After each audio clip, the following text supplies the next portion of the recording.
But yeah, man, we'll move on to the next one. I think we're going to continue our journey. Basically, I think it's going to be the journey of Sajeevan from now on.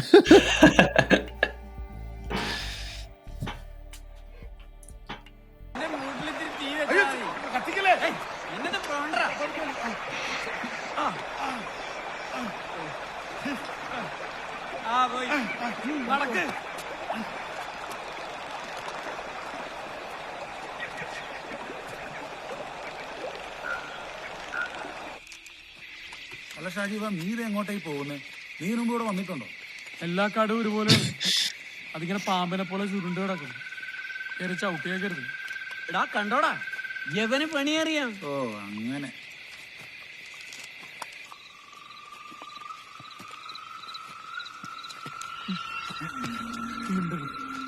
ശ്വാസം പോലും മനസ്സിലാ.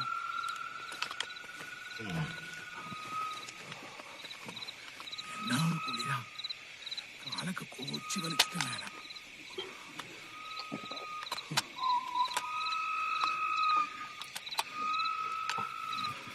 നമ്മുടെ Basheer sir പറയുമായിരുന്നു, വെടിയിറച്ചി വളച്ചെടുത്ത പെണ്ണുണ്ടെങ്കിൽ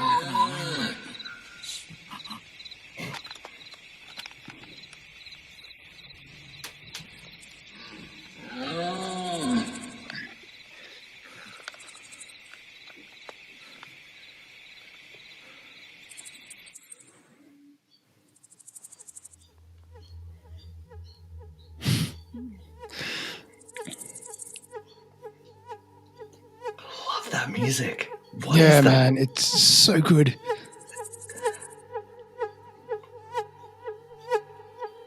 Such an eerie feeling. Yeah, I love the slow walking towards the camera.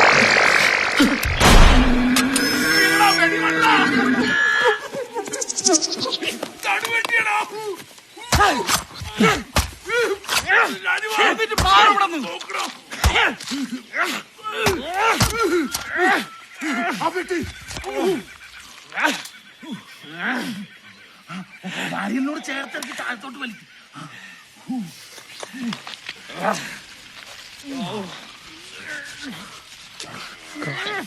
കടലൊക്കെ കണ്ടിച്ചാ ഇത് കഴിഞ്ഞാൽ ഞാനങ്ങ് വീട്ടിൽ പോകും കേട്ടോ. Gruesome. നടുവയ്യത്താണെ കൊണ്ടേ നീ അങ്ങടെ എത്തിയാ മതി.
അവിടെ നിന്നാണ് ശബ്ദം കേൾക്കുന്നത്.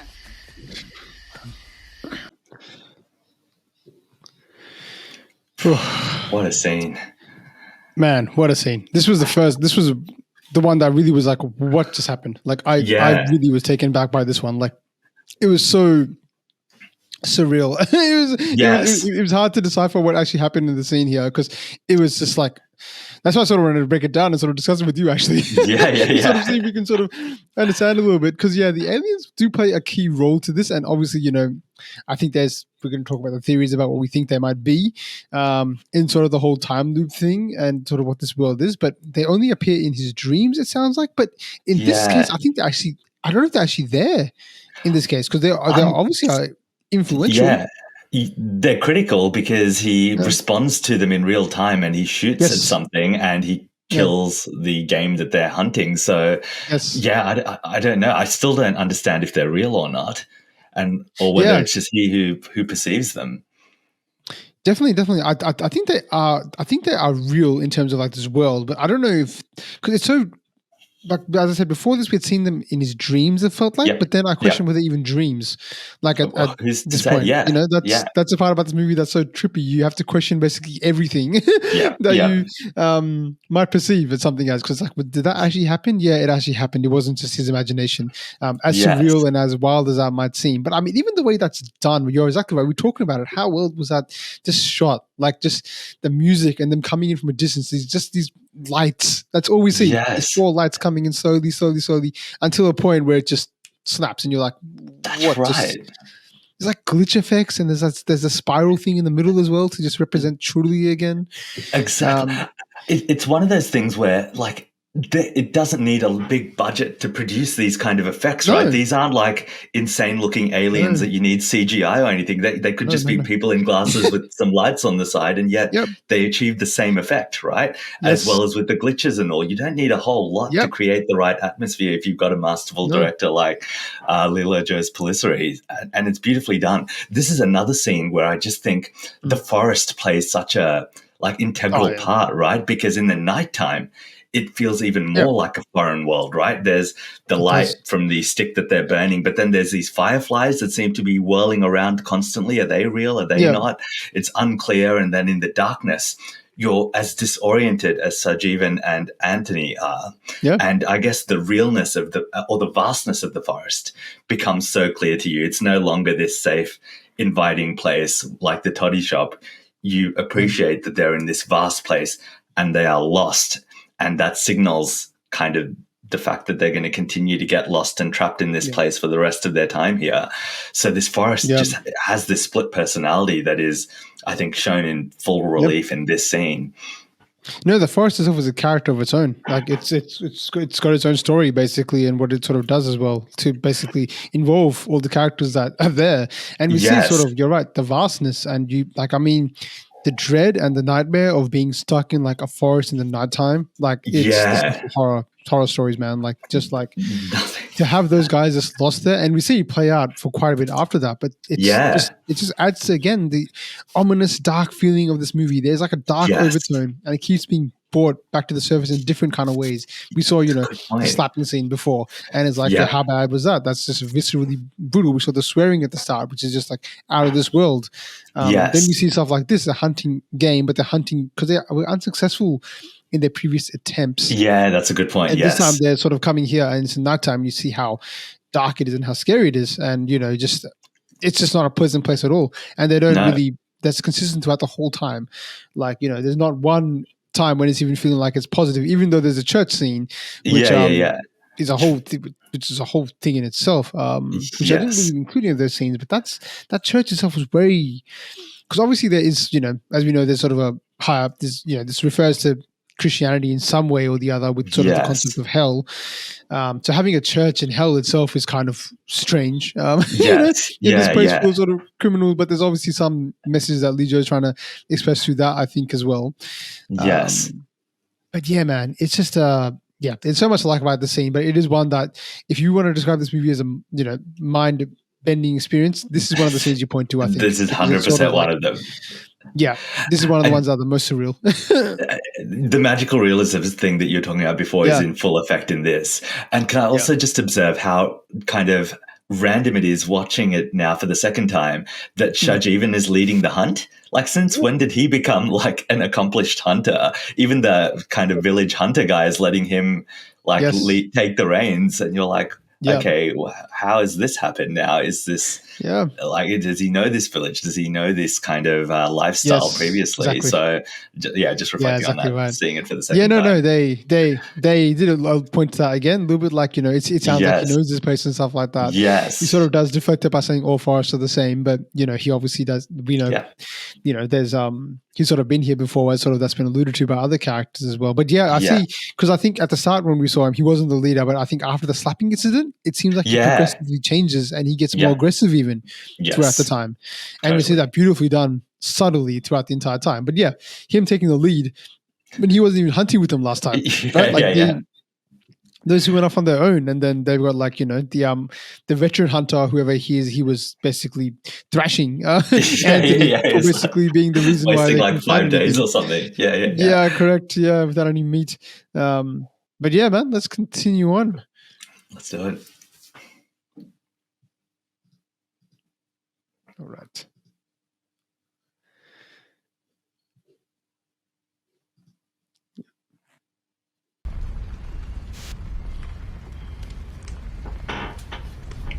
എണ്ണ വരട്ടി കിടത്തിയിട്ടേ ഉള്ളൂ.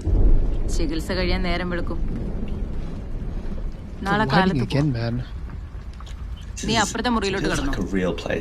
അടുക്കളയില് ചക്കക്കുരു മാങ്ങയും ചോറും ഇരിപ്പുണ്ട്. മുഴുവനും തീർത്തേക്കല്ലേ, ഒരു കൊച്ചുള്ളതാ. ചുമ്മാ ഇരിയടാ.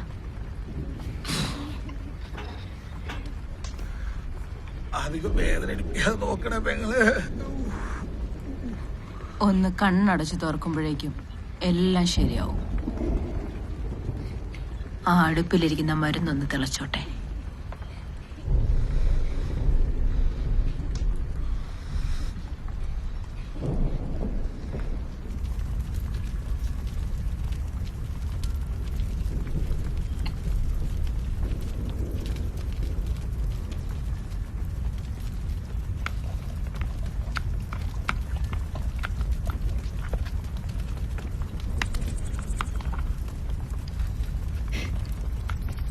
ഇവിടുത്തെ പണിക്കാരന് ഓ എന്റെ വകയിലൊരു ചെറിയമേര മോനാ. കഷ്ടപ്പാട് കാരണം ഇവിടെ വന്ന് നിൽക്കുന്നയാ. അവൻ മഹാകുസൃതിയാ, ഒന്ന് ശ്രദ്ധിച്ചേക്കണേ.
ഓ എന്റെ പെങ്ങളെ, സംഗതി പഴയതിൽ ഉഷാറായി. ഇനിയിപ്പം തിരിഞ്ഞു മറിഞ്ഞും എന്നാ കളി വേണേലും കളിക്കാം.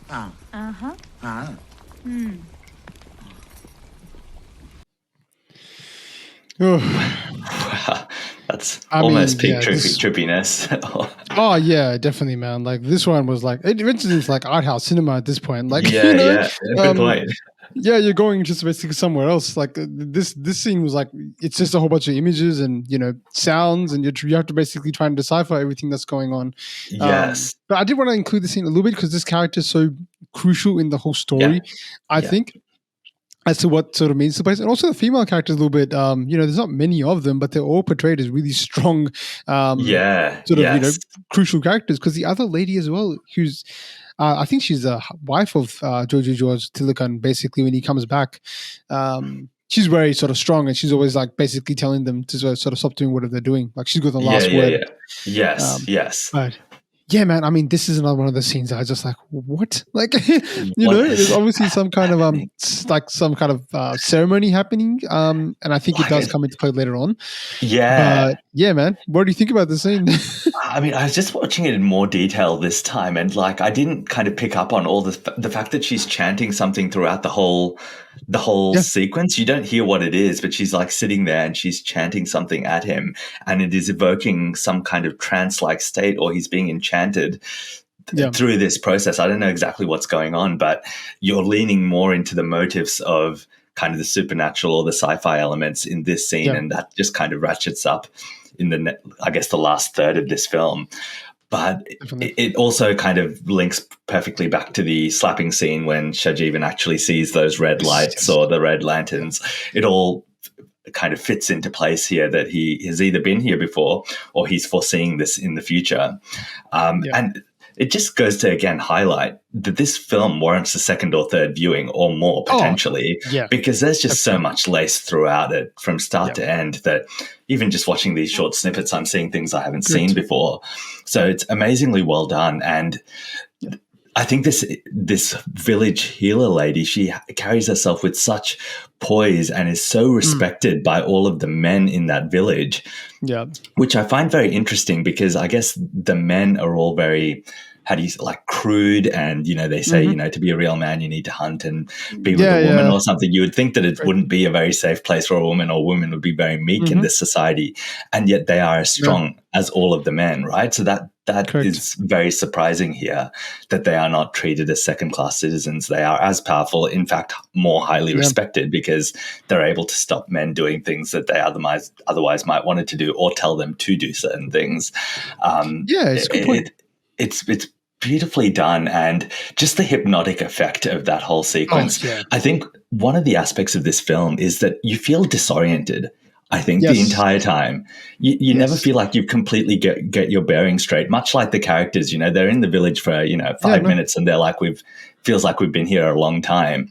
You don't really know how much time has passed, and you never feel like you're on top of the landscape or the characters or where things are going. And I think that it's just heightened through scenes like this, the complete disorientation and confusion. And I think that is an intended effect of this film. You're never meant to be entirely comfortable. You're meant to be as kind of overawed by this world as Shajivan and Anthony are. No, exactly right. And it's a great point, because you go on the journey with them, right? Because at the start, as we've sort of seen through these scenes, like the trippiness, the trippy effect, the more abstract scenes come in the second half more than the first half. So the characters are more stable than they are here.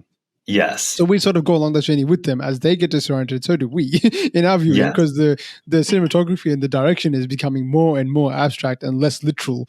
Good point. Like before, we literally saw a lady with the axe chasing Sajivan. Here we saw a series of images basically played out with the aliens were involved again with this, and we had like the overlay of the whole town screaming at them. We had a kid laying there by himself. Like, there's so much of that. You could just do frame by frame analysis essentially in this one and try and understand what each one sort of is about. And again, the sound design with the whole, the repetitive nature of them, just it's unrelenting. It keeps going. The different sounds that he uses to elicit that this is not like a real world or something like that. That's all the sounds are synthetic. Like, they all sound like they're a little bit not natural, synthetic. Right? Like they're not really organic. There's something else, like they're created. Like, it's almost like an imitation of sound. Like, it's like there's like synths involved or something like that.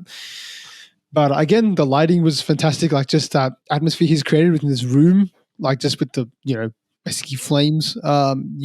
It's man. Like, it's a real. It suits this world, but then again, it also feels different. Like, it does at the same time. But yeah, I mean, this lady's character, what she represents in this movie, I think is a pretty big deal. I think we're going to touch on the time loop stuff pretty soon, and I think we're going to talk about a bit more about her role in it then. So let me jump onto it, man, because I think this might be the last. Yeah, from now on, we're going to be basically in time loop world. So let's see how that is. Confusion.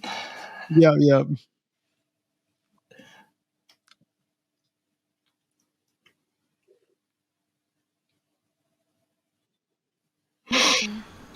Joju. That guy. എന്തായാലും പേര് ആരുടെ ജോയി? എന്റെ ആങ്ങളെയാ സാറേ. അവനെന്തേ? സുഖമില്ലാണ്ട് കിടക്കോ?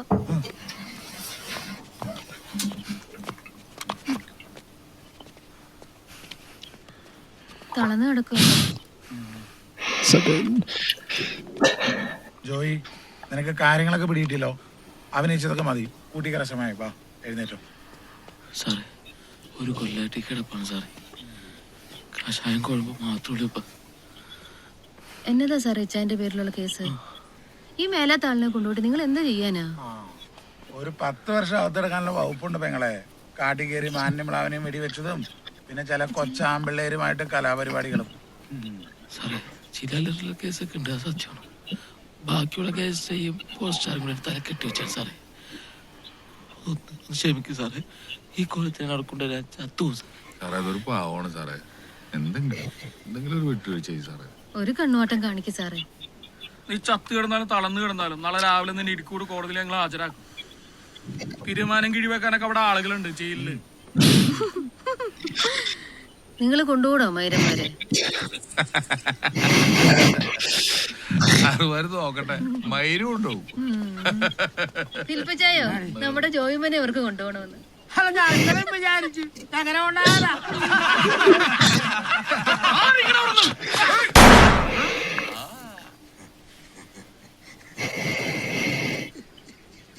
ആളാ പരിപാടി ഓടിച്ച്.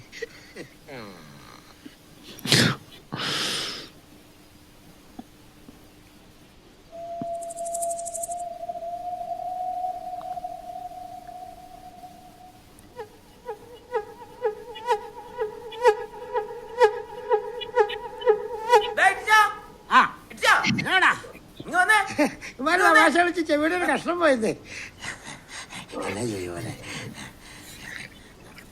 അവരെന്നെ കൊണ്ടുപോകുമെന്നല്ലേ അടിച്ച കൊണ്ടുപോട്ടെ നീ. Yeah, man. Like, I just want to include that one really to talk about Joju George. It's unbelievable that we have Joju George and Sobin come in at like the last minute and have cameos in this movie. I mean, I was honestly waiting for Joju George to come into this movie. Yeah. He does, I'm like, I mean, he comes in great with that. I mean, I didn't include that scene before this one, but the one where he's basically brawling with everybody. That's that's Joju George. I love it though. That's your favorite. You would just need a canteen set up and it'd be perfect. Pretty much. But yeah, man, this scene was pretty trippy because, like, again, I mean, it's good that we talked about the previous scene with the female characters. Again, we have another example of this lady. This is so reminiscent of the earlier scene at the start. I love how this sort of loops back again like a spiral. Into the start, because we see that really transformation of characters, again here, like we did at the start, where those characters on the Jeep transform into something else. Right then, it almost happens again here, where she just says, "Yeah, you're gonna take them," and Joju George just goes along and laughs, and there's just like, "What are we seeing here? This is something else." Like, these people have transformed once again. It's just phenomenal. I absolutely love that. I love how she goes from being quite demure and being respectful to suddenly calling them scumbags. I was just like, again, just like perfectly encapsulates these characters. Like, they're all just very crude and just like not kind of abiding by any civilized behavior at all. I love that. No, definitely true. Yeah, and the whole part about, I don't know what you thought about the whole, he takes the gun. Also, shout out to this actor, like, I think Jaffer or something. Yeah, the owner of the toddy shop place. Such a huge role to play in this, because we haven't seen him in many scenes, but he actually is basically running the show in a lot of scenes. He has so much screen time, and he's basically, if there's any direction, if there's any movement in this movie, it's because of him, because he's the one that's sort of setting up the church scene. He's the one that's inviting them to the house. He's involved in so many key scenes. But this is probably the main moment where it's like, whoa, okay. I mean, when I saw this, I was questioning, like, is this person not even real? Because he got shot and he didn't even flinch. He was just like, yeah, cool. And he's like playing around with them. So again, this really leads you down to knowing that this place is not real. This is not living in the same binds of reality that we have here. No. And when they do that completely creepy thing of closing their eyes and opening it at the same time, right? Like, are they in a trance or something? Like, what's happening? Are they all kind of in sync with one another somehow? It's just completely strange. And then they're suddenly snapped out of it by the Sobin character, like, yelling at him for some reason. Yelling at him. But it's such a creepy moment because they're all just, you see them on screen and they all in unison close and open their eyes. Correct. You're like, okay, something is happening here. Yeah. I just think it's a great shot, the framing and everything like that. We just see it's completely filled with their faces. Like, that's right. There's not one inch of the screen with anything else. It's just all of them, like all the main, I guess, the main villagers, I guess, are there. They're all sort of there, and they all just sort of each of them have small roles to play, except for the main guy. And it's almost. Yeah, go on, man. And I was gonna say the blink in unison as well is just so well done. Like, just to have that done perfectly in time. It's almost like a system. Like they're all just like controlled by a higher entity. That's it. Yeah. And I think there's also such a sense of foreboding when your two main characters are trapped in this room with all the villagers around them. Like, how are they actually going to get out if this turns into a fight, or they actually resist? It's almost like Churuli is closing in on them, right? And at this point, they're kind of trapped by this world that's created, and you'll see that towards the end that they actually can't escape anymore. Yeah, that's a fantastic scene even before this one as they're leading into this house. Because I remember they all follow him, and that scene extends for such a long time. That's a very long scene. I was waiting for something to happen. It just does so much it does so much good service to it, because we just sort of see them coming, and the foreboding that you're mentioning, like they're all coming together. You guys are not going to escape. Like, it's mentioned before. I think he himself mentions it. Like, if cops come here, they don't escape anyway. Like that's how it happens. And we sort of that's again just great foreshadowing that they did, and we see them literally shadowing with the policeman coming along. So it's pretty fantastic. But yeah, man, I think we're going to get on to the actual part, which is going to leave us all like, what did we just experience? What was this? അങ്ങ് എഴുന്നേറ്റിരുന്നു എന്നൊന്ന് വിചാരിച്ചേ. എന്നിട്ട്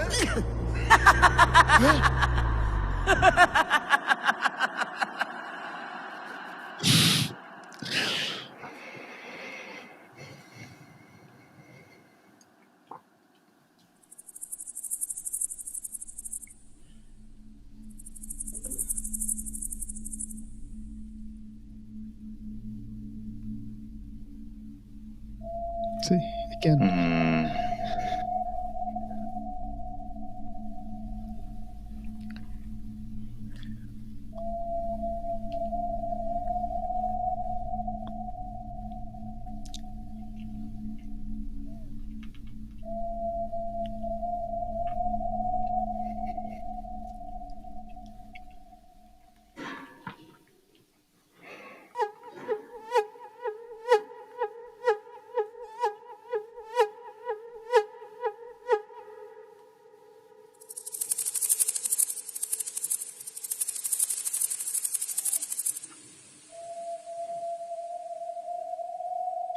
Wow.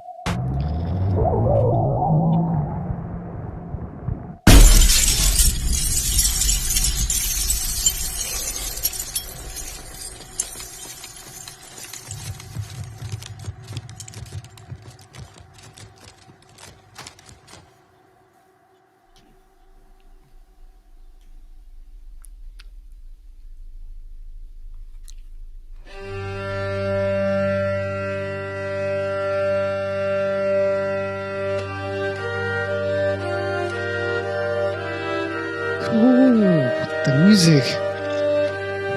It's beautiful.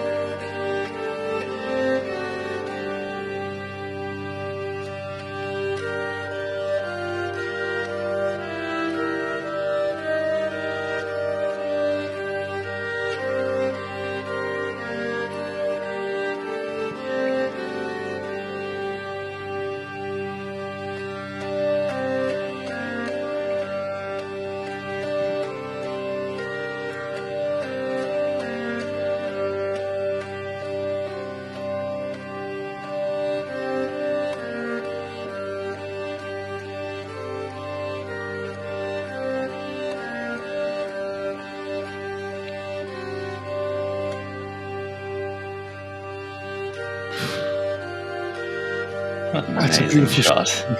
Yeah.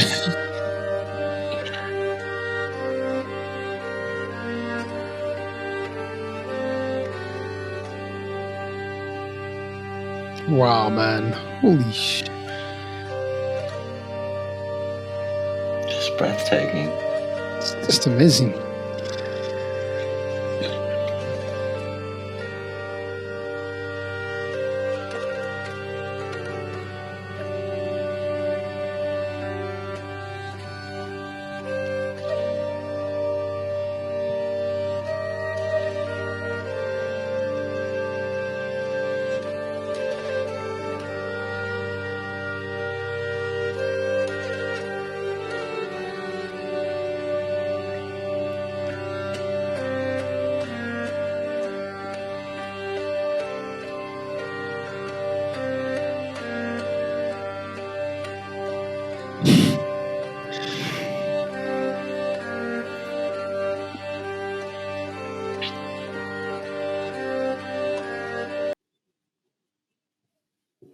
Oh man, you want to talk about a trippy ending?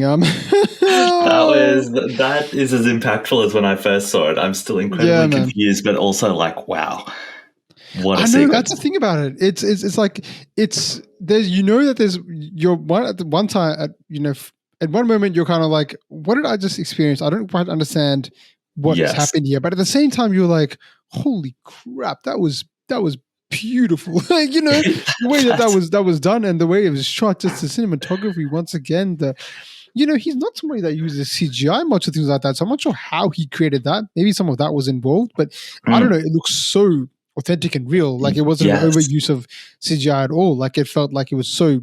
And some of the shots, like just the Jeep twirling, amongst the moon, and then them going into it. It was just, oh my God, just you're right. Even if you don't understand this movie, you can just be blown away by it just visually. That's it. Part I love about this movie. You can just appreciate it for that. It's pretty amazing. I think just all of the elements of that scene just come together so well, right? You've got the actors who've got this weird grin on their face. The plot is being progressed through, everyone blinking one after another or potentially in unison, but being showed separately. You have the eerie music. You have the visuals in the forest. It's just every element of these scenes, even the surreal stuff, is done so well. And it's just masterful in all respects. Right. And that's something you can say about all aspects of this film. All of the individual pieces come together so nicely, such that even if you're confused 95% of this movie, you can't take your eyes off it. No, you really can't. But yeah, let's try and dissect this movie, man. Let's try and actually let's do it. So everyone, if you're waiting, thank you for watching along so far. We're going to try and actually understand what the heck happened here with this movie now. So this is the breakdown section where we kind of theorize and think about what we're going to do. We spent an hour talking about this movie without even doing that really, but I've drawn some diagrams here to try and understand exactly what the heck happened here, because I was just like so mind blown. So the key thing that happens in that sort of twisting scene, from what I understood, was Sobin and Joy and Shajivan switch spots. Yes. Right. So Sobin comes in the front, Shajivan goes in the back. So I think that must, to me, represent that they've switched positions. Yes. So I think what's happened in this movie, if I go to loop 2. And obviously, shout out to all the research I found online about this. Like, this is not just my thing. I had to research quite a bit. Reddit forums, I think Quora. There was a few other places that I saw. And this is how they described it. But I think I sort of put my own sort of flourishes to it as well. So in this movie, what you would describe Joy, Sobin's character, is the bait. So he's the one that's luring people into Churuli, the two cops, for instance. Right? And then Sajivan is the lure. So he's the one that's dragged Anthony into all of this by coming here. Yeah. And then there's a criminal who's basically who they've basically said before this. The criminal. That's who's before. Yeah. So those two are the key ones. Let's ignore that one for now. Essentially, that's how it is in this movie. There's the positions. Now, before this movie, which I think is a prelude to this one, we have essentially this situation here. So there's criminal X that I had in the last one. Joy was the lure. So he got Sajivan into the story.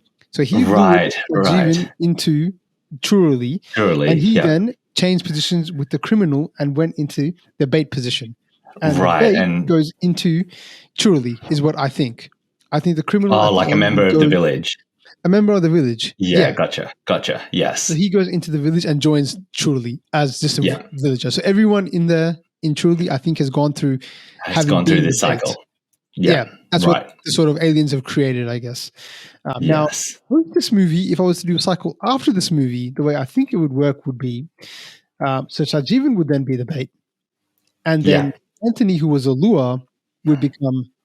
Anthony, who was would become the lure. And then we have a new innocent cop Y, who will be the next.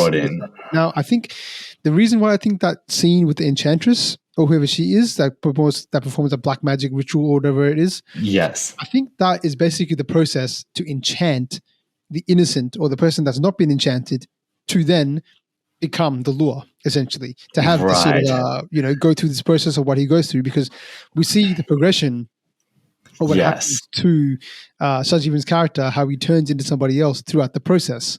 Yeah. Right? Throughout this movie. So something intervenes and sort of makes him do those things. Right? Gotcha. Gotcha. So I think that's how Churuli works, and that's how the cycle keeps sort of going and going and going, and it sort of keeps building. Yeah. Okay. So then, and that's amazing. So in that sequence, so Anthony will be the kind of go on the Shajivan journey in this movie by doing potentially heinous things that Shajivan or someone else is accused of doing. Yeah, right. Correct. Gotcha. And then he'll be looking for Shajivan in this case, who was in Serbi's role. And then the next guy who's just along for the ride, essentially, will be there. So I guess the whole point is for the lure to go back into the real world and find somebody bring to a new person into to the hell, village. I guess, Churuli or hell, or whatever you want to call it. Hell is meant to represent, Churuli is meant to be represented by hell, I guess, through this. And that's how it sort of keeps sort of going in a cycle, I think. And that's how people get going. Now, I had some questions around the population of Churuli, because I did realize that, like, I thought at one stage, because as part of what Shajivan had to do in this movie, he had to kill somebody. But then when I watched it again, he killed somebody from outside. So he didn't actually kill a member of Churuli. No, well, I think that's questionable, because I think it's just a guy who doesn't hang out in the like toddy shop. I think he was still part of the village is how I saw it. He wasn't external. I think it's like not everyone hangs out at the village, because at that big festival scene, I guess there are more people around. That's true. So I think that's just maybe one village of Churuli potentially. But I think I assumed that he was still part of that village somehow. Yeah, okay. Now that's a good theory, because then I was thinking that if this was the system cannot contain itself, because at some point, if it keeps extending one by one, it's going to outgrow itself. I don't know how they'd control that. But if it's a situation where the population doesn't change, and it just sort of keeps killing off someone and bringing somebody new as a criminal, then it sort of keeps in this world of, it's just contained in the same world. Yeah, self-contained. So it's never known, I guess. So that's my breakdown. That's what I think. It works, man. Thanks for doing that. What do you think about that? I mean, that I just makes have to do sense. it to get my mind. Because that explains why people say they've recognized Shajivan before. Exactly. And it explains the switching of the seats, I guess, in the final scene, which is more than just a switching of seats. It's the switching of roles between the characters, right? And then you see who I guess the Anthony character, his eyes close as well. So he is now bought into this Churuli thing, because he has been maybe primed by the enchantress to be ready to be part of this journey now. So look, that makes sense. What is the alien element of this? What are those alien characters? Are they controlling everyone here? Are people moving to their, drumbeat essentially? Yeah, it's a good question, because the aliens, the aliens are basically, they were, like, he has an element of external, like like Lijo host does, in his movies, and is especially more prevalent in the last one I saw with Doug and the EMIU, where at the end there are two angels that come and collect people at the end of the movie in the post-credit scene, and again it's two aliens here, so there are two people calling the shots throughout both of these movies. It looks like, they're in the shadows, but they're also sort of very much part of the world. So in this case, I think the alien entities are actually, are actually controlling this world and have created this. I don't really know why. I think that's sort that of would one be thing my next question. I would I wanted to sort of what the purpose is, but it's definitely it's an artificial world from what you could tell. Like it definitely does have parts. We've sort of seen that throughout. Even that end scene, I want to include that very end scene with the gear cogs, because there's another scene which I didn't include, which was also similar in that he looks somewhere and he just sees like cogs. So it's obviously this is not organic. This is not like, it's made by something, some element. So I think the aliens have made this world and they're creating it, but I don't know what the purpose is for it. I don't really understand what the higher reason is. Like, why are they doing it for? Like, what's the message behind this? Is one part that I struggle with a little bit. Like, I understand it now a little bit better, literally, like what the system is meant to do, and I love that about it. But what are your thoughts, man? What is this movie actually meant to be telling us about? I mean, when I think of trying to figure out a higher purpose and aliens involved, I feel like there's some sort of experimentation, or like, are they trying to see how humans would react in a society where there are no rules? Because that seems to be an element, right? We kind of mentioned before that everyone descends into like this brutish, crude version of themselves where they're released, they're left to their primal instincts. And, the main thing a man should be doing is killing and being with a woman. And I just wonder, is that a message here that Lilo Jose Pellissery is saying that, outside of the bounds of urban civility, this is what we might all be like? But again, why are the aliens experimenting on that? Why are they perpetuating this cycle if they've seen this happen over generations, I guess. And I'm not entirely even convinced that that is Lilo Jose Pellissery's message, that we are all kind of base and this is how we would behave if there were no rules, because the Anthony character is, for the most part, he doesn't descend into madness or do anything bad. He potentially sleeps with that enchantress lady, but you know, it's mentioned at the start that he's unmarried, and that's nowhere near as heinous as the things that the Vinay Fortt character does throughout the course of this film. So it's not like he's reduced to some brutish form. He kind of remains himself until he goes into that trance-like state. So yeah, I'm not sure exactly. And this is probably one of the reasons I like Nanpakal just a little bit more than this, because I think that kind of left it open-ended as to, you know, there's just strange things happening in the world and it could happen to you or me. Whereas this is kind of a bit otherworldly and maybe less grounded in reality. But I'd love to kind of pick the director's mind as to what the message they were trying to get across here was. No, definitely true. I think Nanpakal was a little bit more, I guess. I mean, this has a sci-fi element to it, which is much more. That's true, of course. Yes. So it really lends into it a bit more than I think Nanpakal does. Nanpakal has a small element of that, and we don't really experience that until really, I guess we do experience it, but it doesn't, like this one really has scenes which just completely just, you know, blindside you. Like, what did I just see kind of thing. Whereas Nanpakal didn't do that as much. But yeah, I think there is like a overall, like there is elements of like existentialism and absurdity as well that he's sort of included into this, which he hasn't done so much, because there is a lot of absurdity. Like, we don't really understand the chaos of Churuli, and maybe that's what the aliens are trying to figure out. Like, how do humans actually function if we put them into this society in this little capsule of a world where, you know, there are no rules and they can't die, as we sort of saw. And, you know, we just strip them down to like the most baseless, actions that they have. Maybe that's something that he's trying to go at as well. But it is a little bit more, I would say, from all the movies I've seen so far, this one is the most open to interpretation as to what exactly this all means. And it's probably why it's probably a bit more controversial and probably not as well received. I think like Nanpakal was like very widely received. People understood that was an amazing movie. This one is kind of on the fence. Some people really don't like this movie because it does like, if you really don't invest in sort of wanting to understand it, you're kind of just like, what was that for? Like, I wanted something, you know, I wanted a different ending. Personally, I was a pretty big fan of it. Me too. Yeah, that sounds like you were a pretty big fan of it too. It's huge because it's so unlike anything I've seen in the past, because the ending, as you're saying, is completely open. It's not just there's one possibility or two possibilities. There's a myriad, and you can't really be sure. Like, you know, you had to do diagrams and stuff to try and work through this. I can't remember the last time I had to like sit down and jot down exactly what has happened. But that's not to say that it's not without meaning or that there isn't something more. It's just maybe we haven't got to it yet, because there's just so much things happening in this that are very deliberate. Things aren't just thrown in for no reason, right? And so there is the prospect of maybe a conclusion and a meaning to it, but it just requires work. Exactly right. This one really makes you work harder just to understand it in the first place. And then the second step is actually, what does it mean? Yes. So I think this one is, if you are somebody that really likes to be challenged by a film, and I really do, like, not all the time, but at times I definitely like a challenge to be like, all right, what did I just watch? Because I watched this with my wife and we were just like, what the hell just happened? And then I was like, I got to actually jot this down and try and understand this time loop stuff, because it really hits you at the end. And I'm like, so what would happen later on? Like, it's truly gone now? Yes. It's definitely not gone. It looks like it's a cycle that's going to repeat itself. That's right. Is what the twirling thing to do. And the whole meaning of Churuli's spiral is meant to just keep continuing. And even the story that's told at the start is about that. In fact, I think the story at the start is actually the time loop 1.